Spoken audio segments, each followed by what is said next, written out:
I think that's absolutely true. The foreign investors are picking up the slack in the market. I think we're still dealing with this retail investor, low sentiment type atmosphere. And I think, as you said earlier, that changes dynamically once we get Safaricom between 4 and 5 and hopefully crossing 5 quite quickly.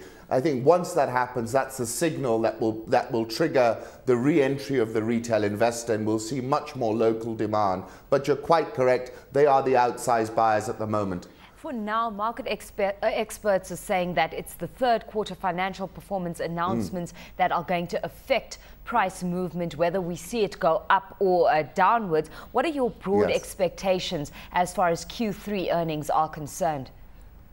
Well, I think as far as the banking earnings are concerned, I think the banking counters are overdue a relief rally. There's far too much negative sentiment in the current price, and I think there's plenty of upside going forward. How quickly that starts to gain traction, I'm not sure, but I think we can see a relief rally from here of at least 10%, especially in the banking stocks. Well, looking at the banking stocks, Equity Bank, of course, out with its third quarter numbers this morning, and a pretty flat performance being put on there. What did you make of those numbers that have been released, Aly Khan? Well, it's quite interesting. Equity Bank, this is the first time they've released their results first for quite some time, and I think there's a statement in that message. If you looked at the first half results versus the previous first half, the 208 results were flattered because they were the elephant in the Safaricom IPO. They did a lot of the financing for that. And so you had a very difficult comparison to make. So it was actually a negative comparison of about 15%. We've now narrowed that down to 0%.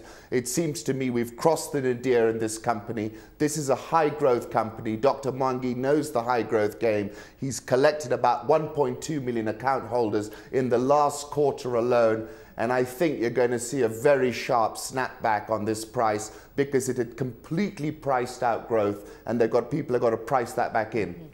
Well, certainly it has been a high growth company that has stood in the spotlight. It's been very innovative in the way it's tackled its market and approached the segments that were unbanked in the past. Moving forward, though, I mean, we are entering a phase that is unprecedented to what we've been used to in the past. So what kind of strategy does Equity need to employ moving forward at a time where, yes, expansion is key, but where you've got players like Standard Chartered and like Barclays Bank being a little bit more tempered and a little bit more conservative in their approach moving forward?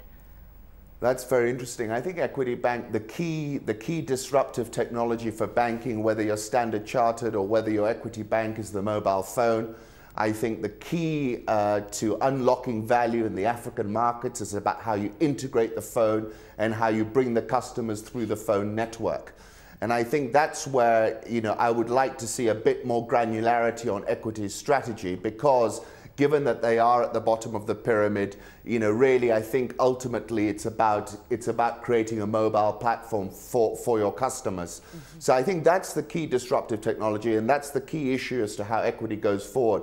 But otherwise, what you're seeing here, I think, is, people for too long have underestimated the value at the bottom of the pyramid. James Mwangi does not. He knows how to scale those numbers. He continues to scale them, and he continues to widen the pipeline, bringing more product to his customers. So I think it's in a sweet spot. I think it got hit. It was correlated to GDP. We slowed down. We're going to see an acceleration going forward, and the news is in the price.